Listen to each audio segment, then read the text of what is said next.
Hello, I'm Dr. Kirkwood. Over the next few months, I want to share with you about the Kirkwood Program. Before we do that, let me just explain a little bit about ourselves. My wife and I have been involved in preschool and elementary education for over 50 years. In the early 1970s, the state of California made an attempt to restructure all of our kindergarten through third grade programs. The objective was to develop completely individualized programs with continuums in the affective domain, the domain of feelings, attitudes, values, beliefs, character, and the cognitive domain, academic achievement. They wanted programs that would enhance self-esteem and make education as individualized and as diagnostic as possible. At that time, I was chairman for the board committee for the implementation of those objectives in the Downey Unified School District. And at the same time, I was completing my doctorate, my PhD in education at the University of Southern California, USC. And for my doctorate dissertation, I wrote a self-esteem test. And the test was at that time basically mandated by the state. I received the PhD in March of '76, but I continued working on the test because there was tremendous demand for it. And we finished in May of 1978, 2 years later. McGraw-Hill wanted to publish it as an optional component of the revised 81 CTBS test, but they wanted four prescriptive programs that would enable children with low self-esteem and low academic achievement to be helped in terms of raising their level of self-esteem. So I wrote the programs, and they have become integrated into the Kirkwood program today. The very first book that I wrote was in 1975, and it was called Mr. Pencil. And Mr. Pencil was a loving character that children could relate to.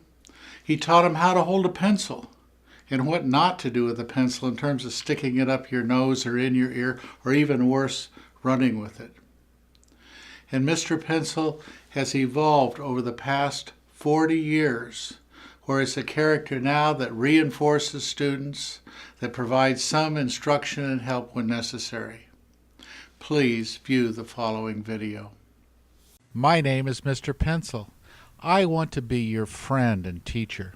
Today we're going to have fun, learn to work hard, and help you develop many skills and abilities. First, let me tell you a little bit about myself. I was developed over thousands of years.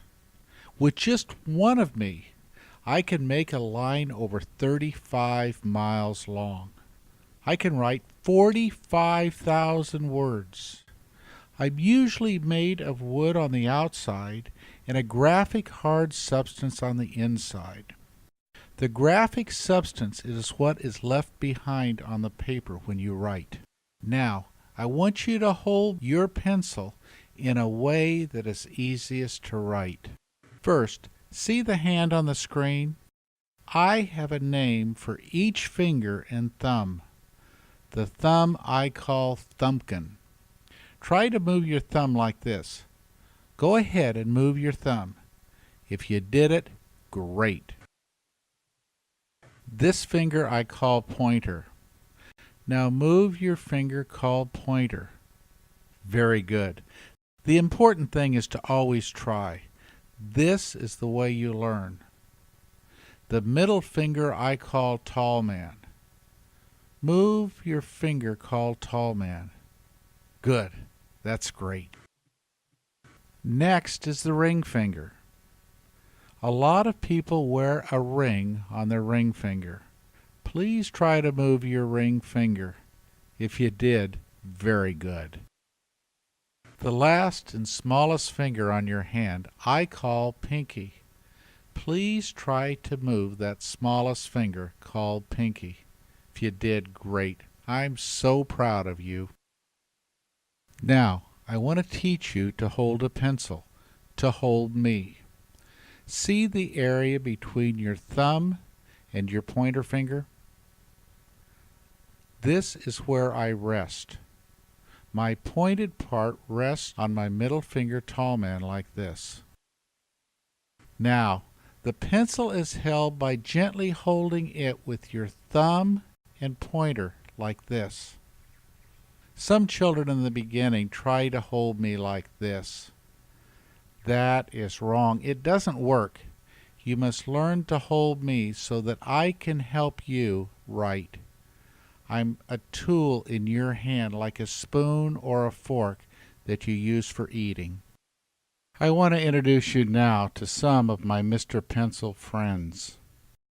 The first character I want you to meet is Mr. Pencil Send, and it's going to be placed in the lower left-hand corner of the page.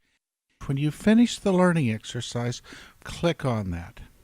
And then when you click on it, it will automatically let your teacher know that you've completed the exercise. It enables you to go to the next exercise and you don't have to wait for your teacher. This is Mr. Pencil Send. Now the second character is Mr. Pencil Stop. And it looks very similar, but I want you to notice that his color is different. He's wearing a red robe. And what it means is when you complete a puzzle or building a number or something like that, you click it and it automatically lets the teacher know that you've completed the puzzle or you've completed building the number, and your teacher will then come over and check your work. And in the meantime, you raise your hand for the teacher. This is Mr. Pencil Stop.